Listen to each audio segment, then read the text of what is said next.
Hi friends, welcome to my channel. నేను మీ అను. నిన్న ఏకాదశి కదండి, సో అందుకే నేను ఈరోజు ఒక ట్రెడిషనల్ స్వీట్ రెసిపీతో మీ ముందుకు వచ్చేసాను. అయితే ప్రతి సంవత్సరం వచ్చే ఏకాదశికి మా విలేజ్ సైడు ఒక స్వీట్ రెసిపీని చేసుకుంటారండి. దానినే ఆర్ది అంటారు. దీన్నే పాల తాలికలు అని కూడా పిలుస్తారు. ఈ రెసిపీని సిటీస్లో అయితే వినాయక చవితి అలాగే వరలక్ష్మీదేవి వ్రతం రోజు చేసుకుంటారండి. అయితే విలేజ్ సైడు ఎలా చేస్తారో ఒకసారి చూద్దాము. ముందుగా బియ్యం కడిగి ఒక 2-3 గంటలు నానబెట్టాలండి. తర్వాత ఒక క్లాత్లో వేసి వాటర్ని ఫిల్టర్ చేసి బియ్యంలో తడిపోయే వరకు ఉంచి అప్పుడు మెత్తగా పౌడర్లో గ్రైండ్ చేయాలి.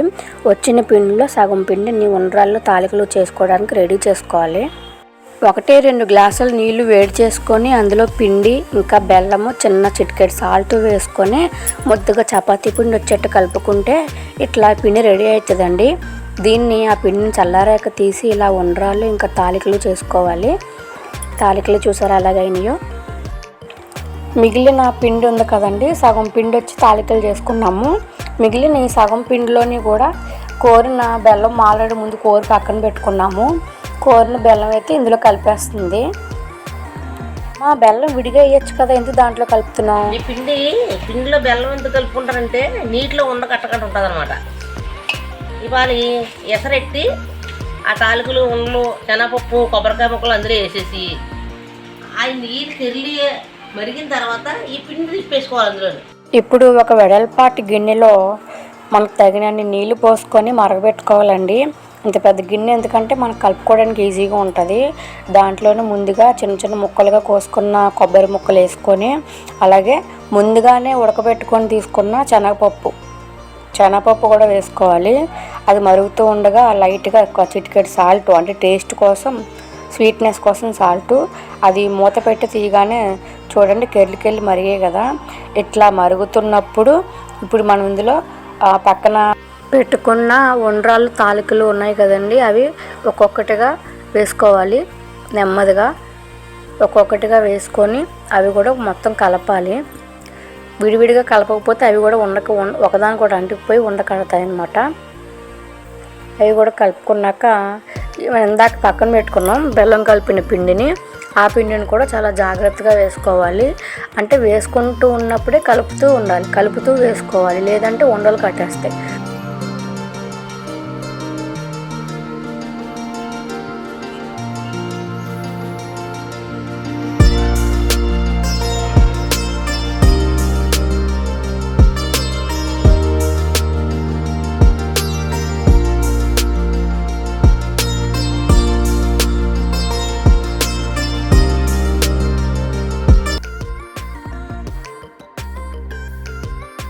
పిండి వేసిన తర్వాత కలుపుతూ ఉండాలండి.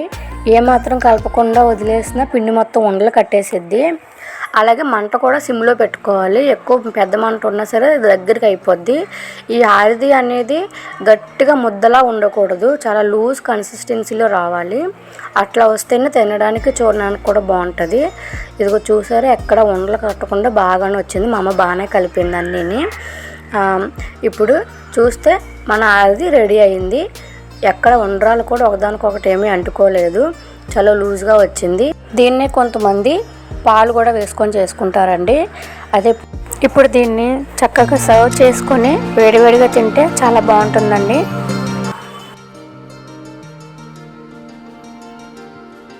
చూసారు కదా, చాలా ఈజీ రెసిపీ అండ్ చాలా టేస్టీగా కూడా ఉంటుంది. నచ్చితే మీరు కూడా ఒకసారి ఇలా ట్రై చేయండి, చాలా బాగుంటుంది. ఇలాంటి ఇంట్రెస్టింగ్ అండ్ కుకింగ్ వీడియోస్ కోసం మా ఛానల్ని లైక్ చేయండి, షేర్ చేయండి, సబ్స్క్రైబ్ చేసుకోండి ప్లీజ్. బాయ్.